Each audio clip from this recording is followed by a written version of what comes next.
చేస్తుంది. ఆ అమ్మాయి పిచ్చిది గోడగేసి కొట్టుకుంటూ ఉంటుంది, కత్తి తీసుకుని కోసేసుకుంటూ ఉంటుంది. ఇది నా ఫస్ట్ టైంగా చేయి కోసుకోవడం. తను ఆల్రెడీ 2-3 సార్లు కోసేసుకొని రీహాబ్లో ఉండి వచ్చింది. పిచ్చి పిచ్చి పనులు చేస్తూ ఉంటుంది. ఇంకా సరే నాకు భయం వేసింది. అమ్మ దేనికి రా బాబు, నేను ఏదో పని చేసుకోవడానికి వచ్చాను, ఇప్పుడు ఇవన్నీ తంట దేనికి లేని. సరే ఒకసారి వెళ్ళి మాట్లాడదామని వెళ్ళాం. 3-4 రోజుల ముందే కలిసాం.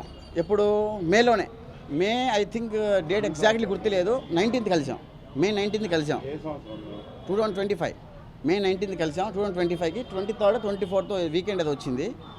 జస్ట్ 3-4 రోజుల్లోనే రిసార్ట్కి వెళ్ళాం అనమాట.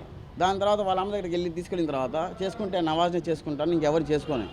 నాకు అక్కడ వాళ్ళ అమ్మకి చెప్పడానికి ఇవ్వలేదు అనమాట. అంటే నాకు పెళ్ళిందని, పిల్లలు ఉన్నారని ఏం చెప్పడానికి ఇవ్వలేదు. నువ్వేం చెప్పాక నేను వెళ్ళిపోవని చెప్పి. అక్కడి నుంచి వాళ్ళ అమ్మ ఏమో అది కాదు బాబు, మీరు హిందూస్, మీరు ముస్లిమ్స్ అంటే నాకు అలాంటి పట్టింపులు ఏం లేదంటే నేనే మాట్లాడాను. నాకు అలాంటి ఏం పట్టింపు లేదంటే తనకేం లేదంట కదా, తర్వాత మాట్లాడుకుందామని చెప్పి దానికి కరెక్ట్గా 3 days 4 days అయింది అంతే. ఎగ్జాక్ట్లీ లేదంటే 1 week.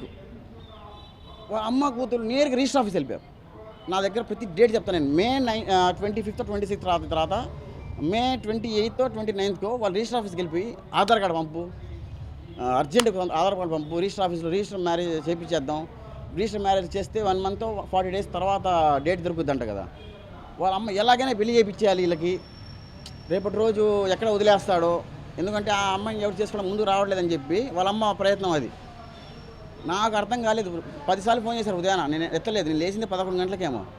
ఫోన్ ఎత్తట్లేదు, వాడు ఇంకా రాడు, అయిపోయింది సంవత్సరం అని భయపెట్టేసిందంట వాళ్ళ అమ్మ. మళ్ళీ ఫోన్ చేసిన తర్వాత నేను ఆధార్ కార్డు ఎందుకు పంపాలరా అని అనిపించిన. ఇప్పుడు నేను